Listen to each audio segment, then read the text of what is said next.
கர்த்தருடைய பரிசுத்த நாமத்துக்கு மகிமை உண்டாவதாக. ஒரு சரணத்தை பாடலை பாடி கர்த்தருடைய வசனத்தை நாம் கேட்கலாம்.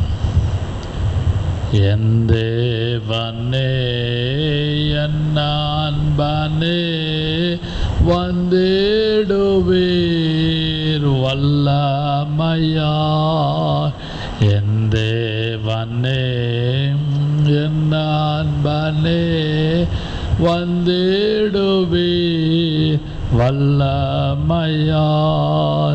ஆசீர்வாத நிறைவுடன் அன்பே என் மேல் இறங்கிடும். என் தேவனே என் அன்பனே வந்திடுவீர் வல்லமையாய். ஆவலுடன் நொம்பாரவை எது நோக்கி காத்திருக்க ஆவி வரம் யாவும் பெற்று நிறைவுடன் இலங்கிட. என் தேவனே என் அன்பனே வந்திடுவீர் வல்லமையால். என் தேவனே என் அன்பனே வந்திடுவீர் வல்லமையால். ரெண்டும் ஒன்றோ பேர்கள் எங்கே உண்டோ அங்கே நான் இருப்பேன் என்றுரைத்த வாக்கின்படி இன்று என்னை சந்தித்திடும். என்றுரைத்த வாக்கின்படி இன்று எம்மை சந்தித்திடும். என் தேவனே என் அன்பாலே வந்திடுவீர் வல்லமையாய். ஹல்லேலூயா. நான் பாடின 2-3 பேர்கள் எங்கே அங்கே நான் இருப்பேன் என்று சொன்னார். ஒவ்வொரு இடங்களிலும் இன்றைக்கு கர்த்தருடைய பிள்ளைகள் ஆங்காங்கே கூடி கர்த்தரை ஆராதித்து கொண்டிருக்கிற இந்த கால நேரத்தில் ஒவ்வொரு சர்வீஸ் ஒவ்வொரு இடத்துல 5 மணிலேருந்து ஆரம்பிக்கிறது, விடியகால 4 மணிலேருந்து. எல்லா இடத்திலும் அவர் 2-3 பேர்கள் எங்கேயோ அங்கே நான் இருப்பேன். அவர் சர்வ வியாபியாக இருந்து அவர் தன்னுடைய வல்லமையை எந்த விதமான தங்கு தடையின்றி எல்லா சபைகளுக்கும் தன்னுடைய வல்லமையை அவர் காண்பித்து கொடுத்து எல்லா சபைகளுடைய கூட்டங்களையும் நேரங்களையும் செய்திகளையும் அவர் ஆசீர்வதித்து கொண்டிருக்கிறார். ஹல்லேலூயா. அதான் முக்கியமான குறிப்பு. ஏதோ பாடணும், 2-3 பேர் எங்கேயோ அங்கே இருப்பேன். ஆனால் எப்படி அவர் இருக்கிறார் என்று பார்க்கும்பொழுது பார்க்கிறோம், அவர் வல்லமையாக அந்த இடத்துல தன்னுடைய பிரசன்னத்தை கொடுத்து அவர் தம்முடைய நாமத்தை அவர் மகிமைப்படுத்தி கொண்டிருக்கிறார். ஹல்லேலூயா. அதற்கு மகிமை உண்டாவதாக. வேதத்திலிருந்து ஒரு சில வசனங்களை நாம் தியானிக்கலாம். இந்த காலைவெளியிலே செய்தியின் தலைப்பு என்னவென்றால் ஜோப் மீட் காட். யோபு தேவனை சந்தித்த அந்த விதத்தை மிக சுருக்கமாக தியானிக்கலாம். ஏறக்குறைய 42 சாப்டர்ஸ் அதிகாரங்கள் காணப்படுகிறது. மனசாட்சியின் காலத்திலே யோபு ஜீவித்தவன். அது நடுவிலே அந்த புஸ்தகம் காணப்பட்டாலும் ஆனால் மனசாட்சியின் காலத்திலே ஆபிரகாம் காலத்திலே ஜீவித்தான் என்று வேத விற்பனர்கள் அதை சொல்லுகிறார்கள். மனசாட்சியின் காலத்திலே அவன் ஜீவித்தான். அது அவன் தன்னுடைய தேசத்திலே அவன் உண்மையும் உத்தமனும் சன்மார்க்கனும் தேவனுக்கு பயப்படுகிறவனுமாய் அவன் காணப்பட்டான். இந்த கடைசி காலகட்டத்திலே யோபு அவன் நீதிமானும் பொல்லாப்புக்கு விலகிறவனும்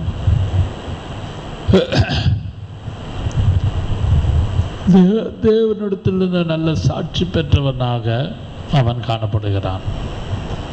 அப்படிப்பட்ட ஒரு சாட்சி, அப்படிப்பட்ட ஒரு ஜீவியம் பேசுகிற எனக்கும் உங்களுக்கும் மிக அவசியமாக இருக்கிறது. இந்த புஸ்தகத்தை சற்று நான் ஆராய்ந்து தியானித்து படித்து கொண்டிருந்த பொழுது, நல்லா கவனியுங்கள், இந்த யோபின் புஸ்தகத்தை நான் படித்து தியானித்து ஆராய்ந்து கொண்டிருந்த பொழுது எத்தனையோ குறிப்புகள் அதில் காணப்படுகிறது. இந்த புஸ்தகத்தை குறித்து அடியான் சொல்லினானால் ஒரு this is something like ego problem between God and Satan. யோபுக்கும் மன்னித்துக் கொள்ளுங்கள், பிசாசுக்கும் யோபுக்கும் வந்த ஒரு நீயா நானா என்கிற ஒரு போட்டி. அதில் நடுவில் அவன் சிக்கிக்கொண்டு அந்த குடும்பம் படாத பாடுபட்டு பின்பு யோபின் முன்னிலைமை பார்க்கிலும் பின்னிலைமையை தேவன் ஆசீர்வதித்திருக்கிறார். அப்படி அவனுடைய வாழ்க்கையிலே அப்ஸ் அண்ட் டவுன், ஏற்ற தாழ்வுகள் ஏராளம் வந்து கொண்டு இருந்தது. 42 அதிகாரங்களை போய் வீட்டில் பொறுமையாக படித்து பாருங்க. அவனுடைய வேதனை, கர்த்தர் அவனை விட்டு விலகுவது போல் கர்த்தரை தேடி பார்க்குறான். வலது புறத்துலேயும் பார்க்குறான், இடது புறத்துலேயும் பார்க்குறான்.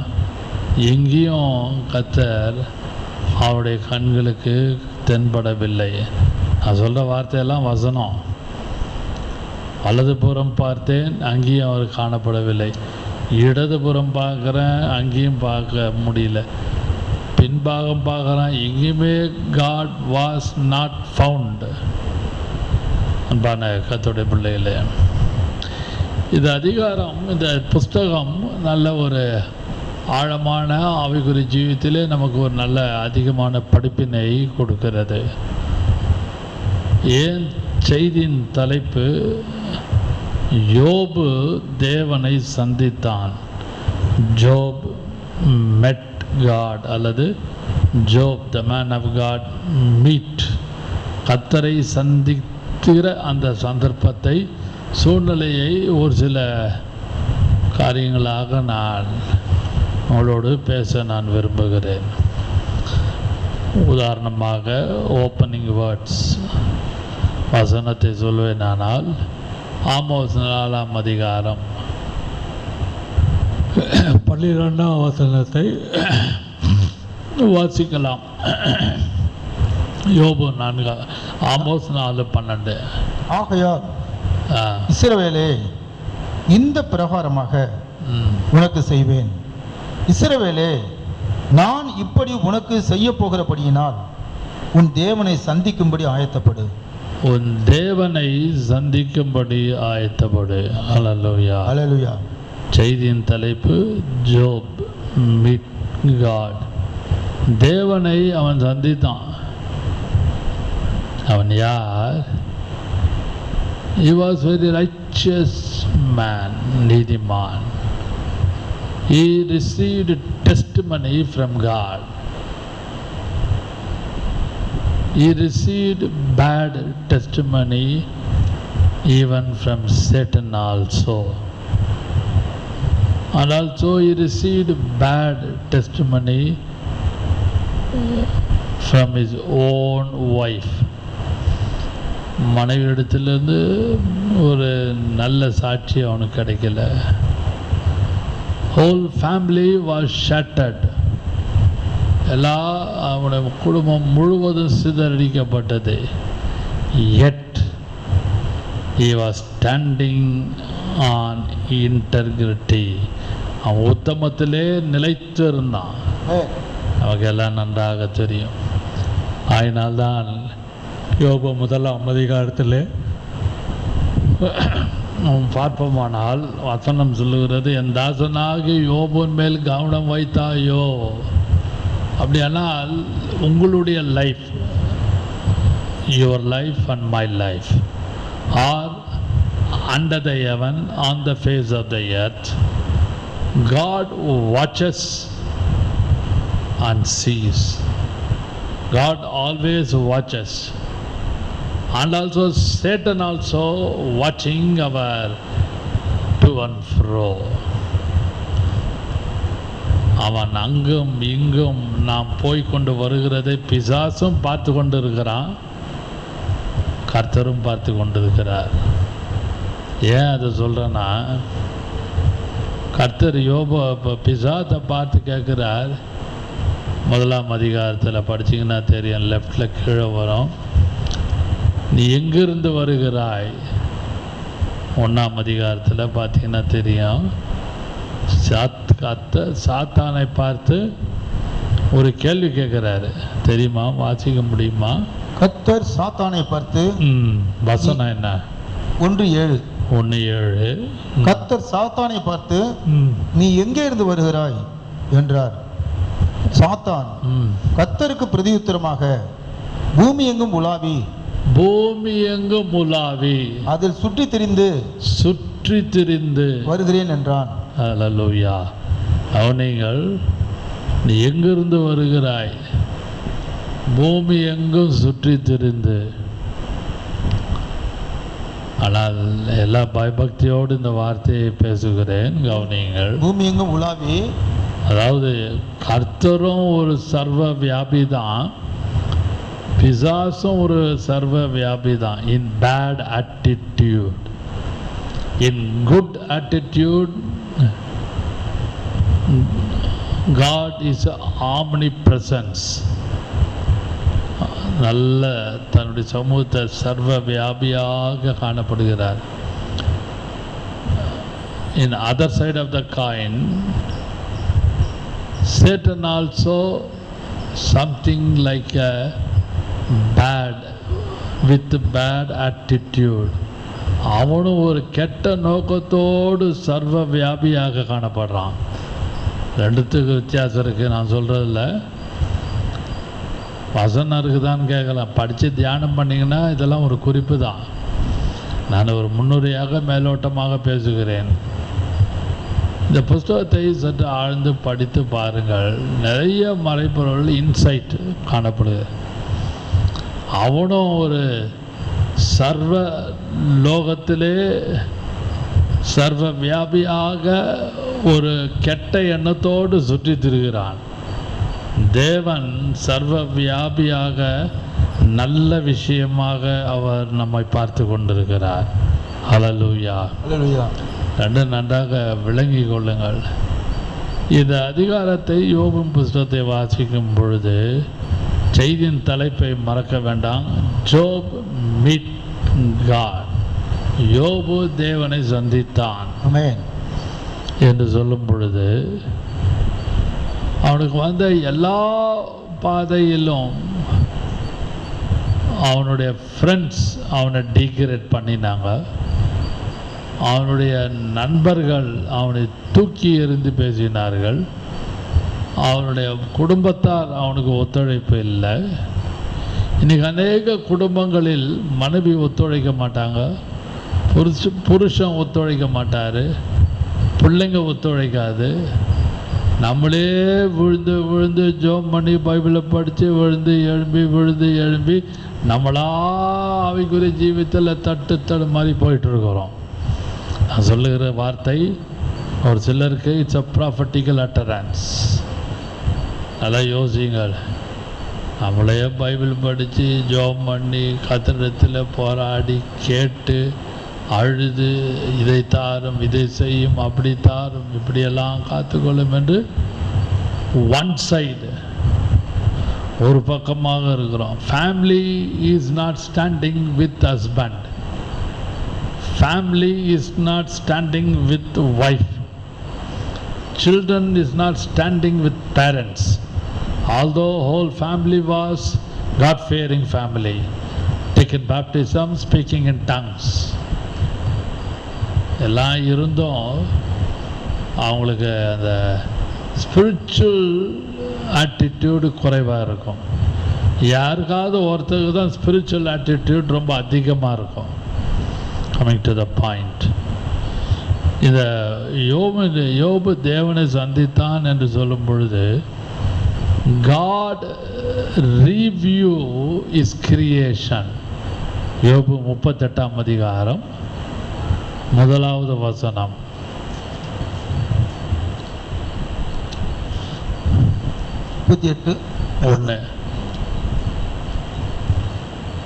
அப்பொழுது கர்த்தர் பெருங்காற்றிலிருந்து யோபுக்கு உத்தரவாக, கவனிங்கள், 38, 39, 40, 41, 42, 38, 39, 40, 41, 5 அதிகாரங்களும் யோபின் புஸ்தகத்தில் the last 5 chapter, it's a big dialogue between the man of God, Job, and God. கர்த்தருக்கும் தேவனுக்கும் நடந்த ஒரு பெரிய உரையாடல் தான் அது. இந்த கடைசி 5 அதிகாரம் எல்லாவற்றையும் சொல்ல நேரம் இல்லை. நீங்கள் வீட்டில் போய் படித்து கொள்ளலாம், தியானித்து கொள்ளலாம். இந்த 38ஆம் அதிகாரம் 1ஆம் வசனத்திலிருந்து 40ஆம் அதிகாரம் 2வது வசனம் வாசிங்க. 40ஆம் அதிகாரம் 2வது வசனம். சர்வ வல்லவரோடே வழக்காடி அவருக்கு புத்தி படிப்பிக்கிறவன் யார்? கவனிங்கள், கடைசியா கர்த்தர் சொல்ற review. God review is creation. நீ அதெல்லாம் படிச்சு பார்த்தீங்கன்னா தெரியும். 9ஆம் வசனம், 38ஆம் அதிகாரம் 9ஆம் வசனம். மேகத்தை அதற்கு வஸ்திரமாகவும் இருளை அதற்கு புடவையாகவும் நான் உடுத்தின பொழுது அதற்கு எல்லையை குறித்து அதற்கு தாழ்பால்களை கதவுலாம் போட்டு 11ஆம் வசனம் வாசியுங்கள். 38:11. இம்மட்டும் வா, மிஞ்சி வராதே, உன் அலைகளின் பெருமை இங்கே அடங்க கடவது என்று நான் சொல்லுகிற போதும் நீ எங்கே இருந்தாய்? Where are you, O Job? Oh man of Job, where are you? நீ எங்க இருந்த? உதாரணத்துக்கு 7, 8, 9, 10, 11 வாசித்த நம்ம 38ஆம் அதிகாரம். மேகத்தை வஸ்திரமாக நான் வைத்தேன், இருளை புடவையாக நான் உடுத்தினேன். உடுத்தும் பொழுது நான் அதற்கு ஒரு எல்லை குறித்து தாழ்பால்களையும் கதவுகளையும் போட்டு மட்டும் வா, மிஞ்சி வராதே, அலைகளை பார்த்து அடங்க கடவது என்று நான் இதெல்லாம் மேகத்துக்கும் இருளுக்கும் கடலுக்கும் எல்லாம் நான் இயற்கைக்கும் எல்லாத்துக்கும் நான் கட்டளையை போடும் பொழுது, ஓ ஜோப் வேர் ஆர் யூ? யோபே நீ எங்கே இருந்த? God meet Job meet God. யோபு தேவனை சந்தித்தான் கடைசி 5 அதிகாரத்தில். அதில் எத்தனையோ ரெண்டு கேள்வி இருக்குது. அதில் நான் தலைப்பு முதல் குறிப்பில் காட் ரிவ்யூ இஸ் கிரியேஷன். தன்னுடைய சிருஷ்டிப்பை மறுபடியும் ரீசைக்கிள் பண்ணி பேசுகிறாரு. ஆதியிலே தேவன் வானத்தையும் பூமியை உண்டாக்கினார். வெளிச்சம் உண்டாக்கடவது, இருள் உண்டாக்கடவது, நட்சத்திரங்கள் உண்டாக்கடவது, புல் புல் பூண்டுகள் உண்டாக கடவுது, இதெல்லாம் படிக்கிறோம். அதே அந்த 1ஆம் அதிகாரம் 2ஆம் அதிகாரத்தில் இருக்கிற அந்த சப்ஸ்டன்ஸ் காரியங்கள் சற்று விளக்கமாக யோபினிடத்திலே அவர் பேசும் பொழுது அதான் சொன்னேன், ரீவியூ இஸ் கிரியேஷன். மறுபடியும் அதை ரீவியூ பண்ணுறாரு அவர் தன்னுடைய கிரியேஷன். யோபு போய் சந்திக்கிறான், கர்த்தரை பார்க்குறான். அந்த டைமில் கேட்குறாரு, நீ எங்கே இருந்த? ஓ ஜோப், வேர் ஆர் யூ? மேகமும் அந்த தண்ணி, நீங்கள் அந்த 38ஆம் அதிகாரத்துலேருந்து 40ஆம் அதிகாரம் 2ஆம் வசனம் முடிய வீட்டில் போய் வாசிங்க. 5 அதிகாரத்தை கிரியேஷன், தன்னுடைய கிரியேஷன் இதெல்லாம் அவர் பேசுகிறாரு. ரொம்ப ஆழமான சில வார்த்தைகள், எவ்வளோ பெரிய வார்த்தைகள் தெரியுமா? கேள்வி பதில் கேள்வி பதில் கேள்வி பதிலோடு இருக்கும். அன்பான கர்த்தருடைய பிள்ளைகளே, இம்மட்டும் வா மிஞ்சி வராதே என்று சொல்லும் பொழுது அது அடங்க கடவது, இங்கேயே அடங்க கடவது என்று நான் சொல்லுகிற பொழுது வேற அறிவு.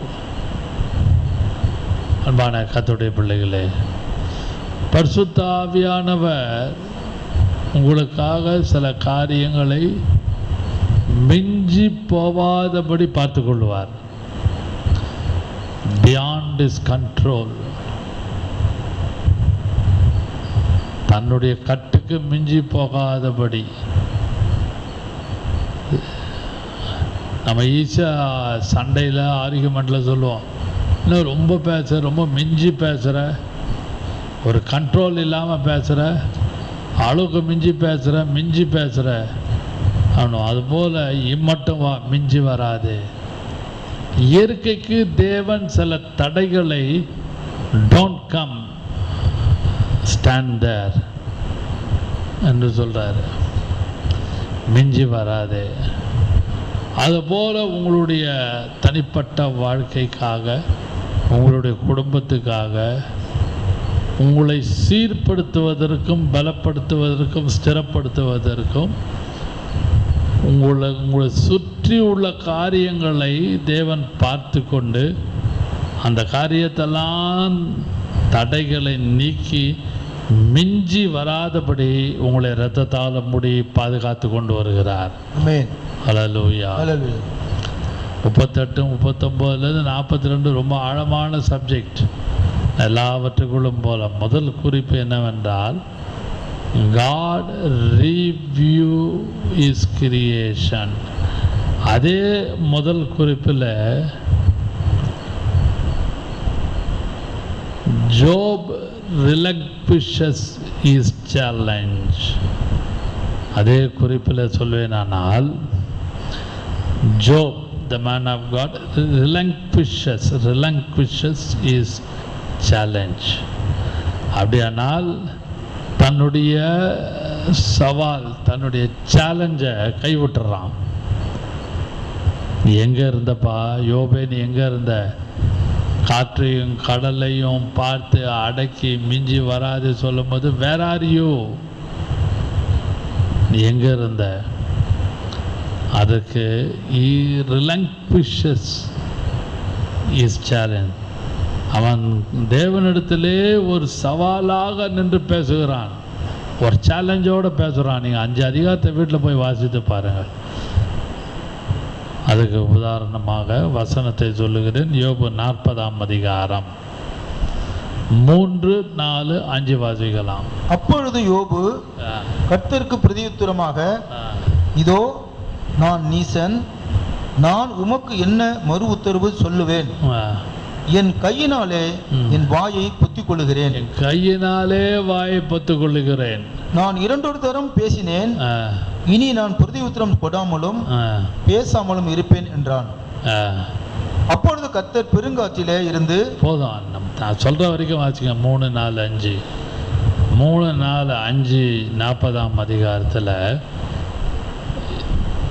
Job relinquishes his challenge. தன்னுடைய சவாலை அவன் அப்படியே விட்டுறான். நீங்கள்லாம் கொஞ்சம் ஆழமாக அந்த புஸ்தகத்தை முழுவதும் படித்து பாருங்கள் பொறுமையாக. There was an argument between God and Job. நான் அதுக்குள்ளே ரொம்ப ஆழமாக போகவில்லை. மறுபடியும் வாசிக்கலாம். 40ஆம் அதிகாரம் 3, 4, 5. அப்பொழுது யோபு கர்த்தருக்கு பிரதியுத்தரமாக, இதோ நான் நீசன், நான் உமக்கு என்ன மறு உத்தரவு சொல்லுவேன்? நான் என்ன பதில் சொல்ல முடியும்? என்னால் ஒரு பதில் சொல்ல முடியாது. என் கையினால் என் வாயை பொத்திக் கொள்ளுகிறேன். என் கையினால் என் வாயை மூடி பொத்திக் கொள்ளுகிறேன். நான் 2 தரம் பேசினேன், இனி நான் பிரதியுத்தரம் கொடாமலும். நான் ஒன்றும் பேச மாட்டேப்பா, இனிமே பேசாமலும் இருப்பேன். ஆண்டவரே நீர் கிரியை செய்யும். இன்றைக்கு அநேக கர்த்தருடைய பிள்ளைகள் யோபு போல போராடி பார்ப்பாங்க, சேலஞ்சோட போராடுவாங்க ஜெபத்தில். Some believers in Christ, some servants of God, with the challenge they pray to God. யோபு செஞ்சது போல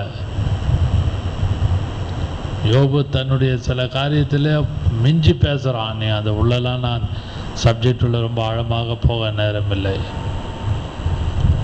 கடைசியாக அவன் கண்டுபிடிச்சி எல்லாம் சொல்கிறான், நான் என் கையை என் வாயினால் மூடிக்கொள்ளுகிறேன்.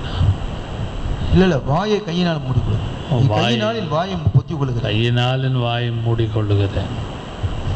அன்பான கர்த்தருடைய பிள்ளைகளே, தேவனோடு தர்க்கம் பண்ண வழக்காடுவதற்கு நீங்களும் நானும் எந்த விதத்திலும் பாத்திரவான்களோ பாத்திரவாட்டிகளோ கிடையாது. நான் நீசன் என்று அவன் அறிக்கையிடுகிறான். I am good for nothing. நான் ஒன்றும் இல்லை கர்த்தாவே தேவனே என்று ஒப்பு கொடுக்க வேண்டும். அதான் சொன்னேன், ஜோப் ரிலங்க்விஷஸ் இஸ் சேலஞ்ச். தன்னுடைய சவால்களை அப்படியே கைவிட்டுறான். கர்த்தருடைய சமூகத்திலே போகும் பொழுது, அவரை சந்திக்கும் பொழுது, ஜெபத்திலேயோ வேதத்தை படிக்கும் பொழுது, எனக்கெல்லாம் தெரியும். I know the word of God. I know about prayer life. I know about fasting. I know about holiness. I know about all things of in Christian world. I know about all righteous things. இதெல்லாம் I know நம்ம சில காரியங்களை பேசுவோம். ஆனால் நம்ம என்ன சொல்கிறான்? நீசன். நான் ஒரு நீசன் ஐயா, நான் ஒன்றுத்துக்கு உதவாதவன் என்று அவன் கர்த்தரை சந்திக்கும் பொழுது சொல்லுகிற வார்த்தை அது. 38, 39, 40, 41, 42 5 அதிகாரங்களும் there was a talk going on between God and Job. அதையாக்க நான் உங்களோடு விளக்கி ஓரளவு ரொம்ப ரத்தன சுருக்கமாக பேசுகிறேன். ரொம்ப எலாபரேட்டடாக நான் பேசலை.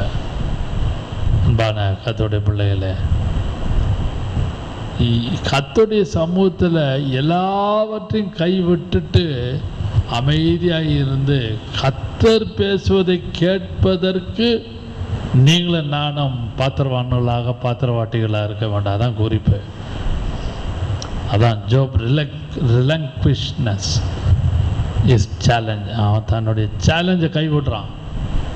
நம்ம ஏதோ கொஞ்சம் பைபிள் தெரியுது, கொஞ்சம் வசனம் தெரியுது, கொஞ்சம் ஊழியம் செய்கிறோம், கொஞ்சம் நல்லா ஒரு கர்த்தரால் எடுத்து பயன்படுத்தப்படுறோம், ஏதோ ஒரு கிருபத்தால் இந்த கர்த்தர் கொடுத்துருக்கிறார், அதன் மேலே கையை காலை ஊன்றி கொண்டு ஜபத்திலேயோ பிரசங்கத்திலேயோ அதில் விளையாடுவோமானால் நீங்களும் நானும் துர்பாக்கியவான்கள். யோபு போல அறிக்கையிட நீங்களும் நானும் காணப்பட வேண்டும். என் கையை வச்சு வாய முடிகிறேன், கர்த்தாவே நம்ம மன்னியும். நான் தெரியாமல் ஜபத்தில் ஆரோக்கிய பண்ணுறேன் ஐயா, தெரியாமல் வேதத்தில் படித்து கொண்டு ஏதோ 4 வசனம் தெரியும், அதை வச்சு சமாளிச்சுட்டு ஓடிடலான்னு நினைக்கிறேன். I can manage. கிறிஸ்டியன் வேர்ல்டில், ஸ்பிரிச்சுவல் ரெல்மில் you cannot manage with God. அவர்கிட்ட போய் எல்லாம் மேனேஜ் பண்ணிட்டு போயிடலான்னு நினைக்கவே முடியாது, சொல்லவும் முடியாது, செய்யவும் முடியாது. அதனாலே நான் நீசன் என்று சொல்லி கர்த்தரிடத்திலே நீங்கள் நான் ஒப்பு கொடுக்க பழகுவோமாக. 2வது குறிப்பு, ஜோப் மீட் காட் என்ற தலைப்பிலே யோபு தேவனை அந்த சந்தித்த அந்த 5 அதிகாரத்திலே வாசிக்கலாம். யோபு 40ஆம் அதிகாரம் 6ஆம் வசனம்.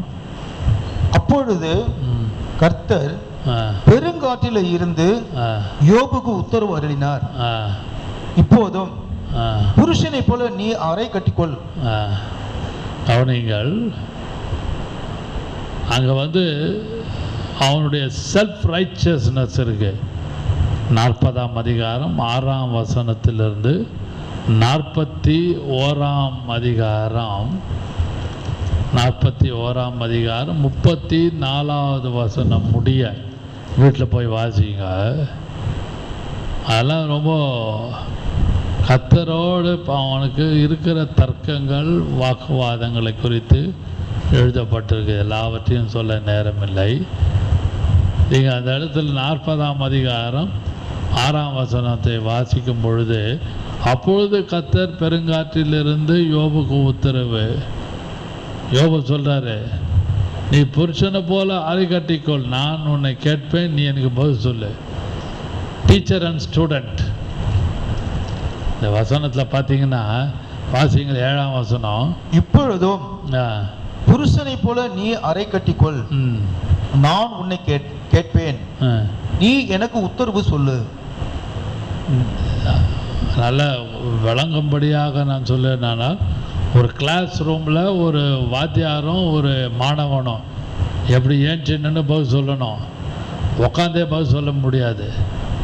கர்த்தர் சொல்கிறார் அவனை பார்த்து, நீ இடை கட்டிக்கொள், ஸ்டாண்டப், புருஷனை போல் இடை கட்டிக்கொள், நான் உன்னை கேட்பேன், நீ எனக்கு உத்தரவு சொல்லணும்.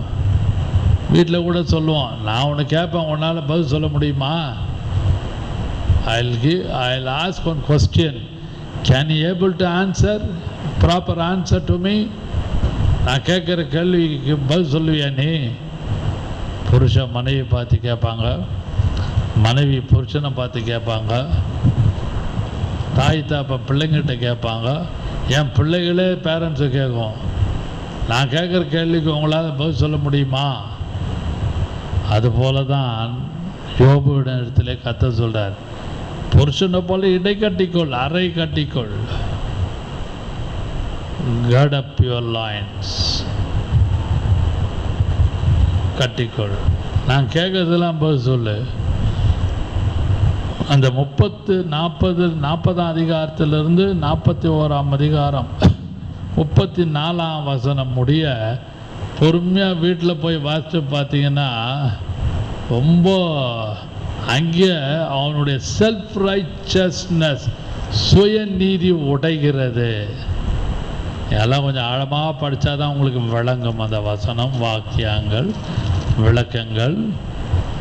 41ஆம் அதிகாரம் 34ஆம் வசனம் முடிய வீட்டில் போய் படிச்சிங்கன்னா தெரியும். ரொம்ப இன்ட்ரெஸ்டிங்காக இருக்கும், ரொம்ப எச்சரிப்பாகவும் இருக்கும். அதை பார்க்கும் பொழுது எத்தனையோ காரியங்கள் கர்த்தர் அதை ஒப்பிட்டு அவனோட கேள்வி கேட்டு பேசுகிறாரு. அன்பான கர்த்தருடைய பிள்ளைகளே, 2வது அவனுடைய சுயநீதி உடைக்கப்படுகிறது. ஹல்லேலூயா. இன்றைக்கு அநேக கர்த்தருடைய பிள்ளைகள், பரிசுத்தவான்கள், நீதிமான்கள், ஏன் லீடர்ஸ் ஆஃப் த சர்ச்சஸ், தலைவர்கள் எல்லாரும் செல்ஃப் ரைச்சஸ்னஸ் இருக்குது, சுயநீதி இருக்குது.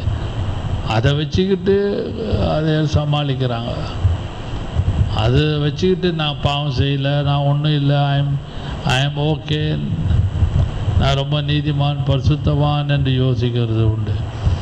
No no no no not at all. அப்படியெல்லாம் இல்லை. கர்த்தர் நம்மளை பார்த்து உனக்குள்ள சுயநீதியை கர்த்தர் உடைத்தெறிகிறார். அதை நீங்களே நானும் கண்டுபிடித்து கர்த்தரிடத்திலே நெருங்கி, கர்த்தாவே என்னை தாழ்த்தி மன்னிப்பு கேட்டு கர்த்தரிடத்திலே நெருங்குவோமாக. கடைசியாக யோபு அந்த 5 அதிகாரத்திலே கர்த்தரை சந்திக்கிறான் என்ற தலைப்பிலே 3வது குறிப்பில் பார்க்கும் பொழுது காட்ஸ் வெர்டிக்ட், கர்த்தருடைய தீர்ப்பு வாசிக்கலாம். யோபு 42ஆம் அதிகாரம் 7, 8, 9. கர்த்தர் இந்த வார்த்தைகளை யோபோடே பேசின பின் கர்த்தர் தேமானியான எலிப்பாசை நோக்கி, உன்மேலும் உன் 2 சிநேகிதர் மேலும் எனக்கு கோபம் மூளுகிறது. என் தாசனாக யோபு பேசினது போல், கவனிகள், என் தாசனாகிய யோபு பேசினது போல் நீங்கள் என்னை குறித்து நிதானமாய் பேசவில்லை. போதும். இந்த 1ஆம் அதிகாரத்திலிருந்து கடைசி அதிகாரம் அந்த ஹோல் புக் ஆஃப் ஜோப் வீட்டில் போய் வாசிங்க. ரொம்ப இன்ட்ரெஸ்டிங்காக இருக்கும், ரொம்ப ஆர்குமெண்டேட்டிவாக இருக்கும் நிறைய காரியங்கள். ஆனால் கடைசியாக கர்த்தர் யார் பக்கம் நிற்கிறார்னா யோபு பக்கம் தான் நிற்கிறார். அங்கே இருக்கிற கர்த்தர், பிசாசு, யோபு குடும்பம், ஃப்ரெண்ட்ஸ். நம்ம சொல்லுவோம் ஃப்ரெண்டுனாலேயே என் வீட்டுக்காரர் கெட்டு போயிட்டாரு, ஃப்ரெண்ட்ஷிப்னாலேயே என் மனைவி கெட்டுட்டாங்க, ஃப்ரெண்ட்ஷிப்னாலேயே என் பிள்ளைங்க நாசமாயிடுச்சு. வீட்டில் பேசுகிறோமா இல்லையா? அதுபோல் யோபுடைய ஃப்ரெண்ட்ஸ், மிசரபிள் ஃப்ரெண்ட்ஸ், ரொம்ப துக்கப்படுத்துகிற ஒரு ஃப்ரெண்ட்ஸ், அவங்க அன்வான்ட் ஃப்ரெண்ட்ஸ் அவங்களாம். அப்படிப்பட்டவங்கள தேவன் எச்சரிக்கிறார் இந்த காலை வேளையில். அன்பான கர்த்தருடைய பிள்ளைகளே, யோபு போல நீங்கள் என்னை குறித்து நிதானமாய் பேசவில்லை. அதுபோல 8ஆம் வசனத்திலும் கடைசி வார்த்தை, நீங்கள் என்னை குறித்து யோபு பேசினது போல நீங்கள் என்னை குறித்து நிதானமாய் பேசவில்லை. 9ஆம் வசனத்தில் கர்த்தர் யோபின் முகத்தை பார்த்தார். அவனிங்கள் கர்த்தர் உங்களுடைய முகத்தை பார்த்து தீர்ப்பு சொல்றாரு. நல்லாக விளையுங்க. அகத்தின் அழகு முகத்தில் தெரியணுவாங்க. கர்த்தர் யோபின் முகத்தை பார்த்தார். யோபு தன் சிநேகிதர்களுக்காக வேண்டுதல் செய்த பொழுது, ஹல்லேலூயா. அடுத்த வசனம் அதான் எழுதியிருக்கு. 42ஆம் அதிகாரம் 10ஆம் வசனத்திலே கர்த்தர் யோபு தன் சிநேகிதருக்காக வேண்டுதல் செய்கிறார். நிதானமாய் பேசவில்லை. யோபுக்கு எத்தனையோ டிஃபால்ட் காணப்பட்டாலும் யோபுடைய லைஃப்பில் வாசித்து பாருங்கள் புஸ்தகம் முழுவதும். there are many defects in Job. ஆனால் கர்த்தர்கிட்ட பேசும்பொழுது கர்த்தரே சாட்சி சொல்கிறாரு. முதல்ல ஒரு சாட்சி சொன்னார், என் தாசனாக யோபு மேல் கவனம் வைத்தாயோ, அவன் நீதிமானும் உத்தமனும் சன்மார்க்கனும் தேவனுக்கு பயப்படுகிறவனும் பொல்லாப்புக்கு விலகிறவனுமாய் காணப்பட்டான். அது ஒரு சாட்சி. அதே கடைசி அதிகாரம், த லாஸ்ட் சாப்டர், அதில் பார்க்கும் பொழுது நீங்கள் யோபு போல நிதானமாய் பேசவில்லை. பாருங்க, beginning also there was a good report from God. End of the book of Job, the last chapter, last few verses, 42, Job 42, God gave the final verdict. கடைசியாக ஒரு தீர்ப்பு சொல்றாரு. நீங்களாம் நிதானமாக பேசலப்பா, யோபு நிதானமாக பேசணும். அன்பான கர்த்தருடைய பிள்ளைகளே, கர்த்தருடைய சமூகத்திலே நாம் போகும் பொழுது பதஷ்டப்பட்டு அடியும் கத்தாவையும் உதைமையா கட்டுகிறேன், உடைத்தெறிவீராக நாசமாக்கும், எல்லாத்தையும் ஒழிச்சு கட்டும், ஓ உமக்கு கண்கள் இல்லையா, உமக்கு செவி இல்லையா என்று கூப்பாட போட்டு கூக்குரலிட்டு ஒப்பாரி வைத்து ஜெபிப்பதை பார்க்கிலும் யோபு போல நிதானமாக கர்த்தருடைய சமூகத்திலே பதஷ்டப்படாமல், நீதிமான் பதறமாட்டான், நீதிமான் பதறமாட்டான். இறைமையால் ஒரு வசனம் இருக்கு, நீதிமான் பதறான், ஒரு வசனம் இருக்கு, ஞாபகம் இல்லை எனக்கு. அவனீங்கள் அதுபோல நிதானமாக கர்த்தருடைய சமூகத்திலே நாம் இருக்கும் பொழுது கர்த்தர் உங்களுக்காக உங்களுடைய முகத்தை பார்ப்பாராக. அல்லேலூயா. கர்த்தர் யோபின் முகத்தை பார்த்தார். அவன் என்ன பார்த்தார்? என்னத்தை, அது எதை காண்பிக்கிறது? He was interceding for his friends. அவன் தன் சிநேகிதருக்காக வேண்டுதல் பண்ணி கொண்டிருந்தான். அவன் சபிக்கலை, திட்டலை, அவதூறாக பேசலை. இன்னைக்கு சிலர் சபிப்பாங்க, நீ உருப்பட மாட்டாங்க, எனக்கு விரோதமாக இப்படி பண்ணுறாங்க, என் குடும்பத்துக்கு விரோதமாக இப்படி பண்ணுறாங்க, என் பிள்ளைகளுக்கு விரோதமாக பண்ணுறாங்க. They will curse like Job's wife. யோபு மனைவி போல சபிப்பாங்க. சம்பவம் நிறைய இருக்கிறது. ஆனால் பரிசுத்த ஆவியானவர் இந்த காலை வேளையிலே பேசுகிறார். கர்த்தர் உங்கள் முகத்தை பார்த்து உங்களை ஆசீர்வதிப்பார். ஆமென். யோபு தன் சிநேகிதர்களுக்காக வேண்டுதல் பண்ண, என்ன வேணால் நடக்கட்டும், பரவாயில்ல, எவ்வளோ நடந்து போச்சு, ஜான் போனா முழம் போனா, குடும்பம் சின்ன பின்னம் ஆயிடுச்சு, ஒய்ஃபு குட் ஃபார் நத்திங், பிள்ளைங்க இல்லை, சொத்து சுதந்திரம் எல்லாமே ஷட்டட் டவுன், ஒன்றும் இல்லாமல் போச்சு.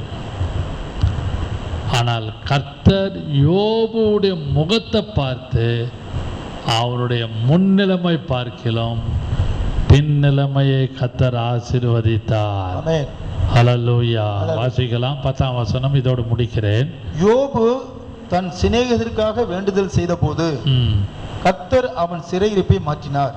அவனுடைய சிறையிருப்பு கர்த்தர் மாற்றினார். யோபுக்கு முன் இருந்த எல்லாவற்றை பார்க்கிலும் இரண்டத்தனையாய் கர்த்தர் அவனுக்கு தந்தருளினார். 12வது வசனம், கர்த்தர் யோபின் முன்னிலைமையை பார்க்கிலும் அவன் பின்னிலைமையை ஆசீர்வதித்தார். போதும், கவனிங்க. அவனுடைய முன்னிலைமை பார்க்கிலும் பின்னிலைமை கர்த்தர் ஆசீர்வதித்தார். எப்படி ஆசீர்வதித்தார்? அவன் முகத்தை பார்த்து. இன்றைக்கும் உங்கள் முகம் எப்படி இருக்குது? Face is the index of the மைண்ட்னுவாங்க. Face is the index of the mind. அகத்தின் அழகு முகத்தில் தெரியும். 1ஆம் அதிகாரத்தில் எப்படி இருந்தானோ யோபு, அதே போல் கடைசி அதிகாரத்திலையும் காணப்பட்டபடினாலே கர்த்தர் அவனுக்காக பக்கத்தில் நின்று அவன் முகத்தை, கர்த்தர் யோபின் முகத்தை பார்த்தார். முன்னிலைமை பார்க்கலாம், பின்னிலைமை ஆசீர்வதித்தார். அன்பான கர்த்தருடைய பிள்ளைகளே, உங்களுடைய மனதை பொறுத்து உங்களுடைய முகத்தை வைத்துதான் கர்த்தர் உங்களை ஆசீர்வதிப்பாராக. ஆமென். ஹல்லேலூயா. Face is the index of the mind. கர்த்தர் யோபின் முகத்தை பார்த்தார். அவனுடைய முகம் தெளிவாக இருந்தது. அவனுடைய முகத்தில் எந்த விதமான பதஷ்டம் இல்லை. அவனுடைய முகத்தில் எந்த விதமான தடுமாற்றம் இல்லை. கர்த்தர் கொடுத்தார், கர்த்தர் எடுத்தார். இவை எல்லாவற்றிலும் யோபு பாவம் செய்யவில்லை, யோபு குறை சொல்லவும் இல்லை. அதே 1ஆம் அதிகாரத்தில் எப்படி முகம் காணப்பட்டதோ அதே ஃபேஸ், அதே முகம்தான் கடைசி அதிகாரத்தில் காணப்பட்டபடினாலே கர்த்தர் அவனுடைய முன்னிலைமை பார்க்கணும், பின்னிலைமை அதிகமாக ஆசீர்வதித்தார். நாம் ஜெபம் பண்ணுவோம். Praise the Lord. Draw me nearer, nearer, nearer, blessed Lord, to the cross where thou wast died. Draw me nearer, nearer, nearer, blessed Lord, to thy precious bleeding side. அன்பின் பிதாவே, இந்த காலை ஆராதனைக்காக நாங்கள் எங்களை தாழ்த்தி உடைய சமூகத்திலே வருகிறோம். நீர் எங்களோடு பேசின கிருபைக்காக ஸ்தோத்திரம், எங்களோடு இடைப்பட்ட கிருபைக்காக ஸ்தோத்திரம்.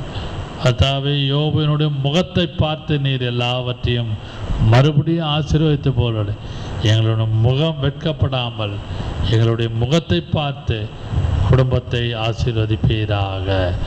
இரத்தத்தாலும் முடிக்கொள்ளும் அந்த ஒருவரையும் தனித்தனியாக பேர் பேராக ஆசீர்வதி. அந்த 3 காரியங்களை குறித்து நாங்கள் தியானித்தோம். அதை எங்களுடைய வாழ்க்கையிலே அப்பியாசப்படுத்த கிருபை செய்யும். இயேசுவின் நாமத்தில் பிதாவே, ஆமென், ஆமென்.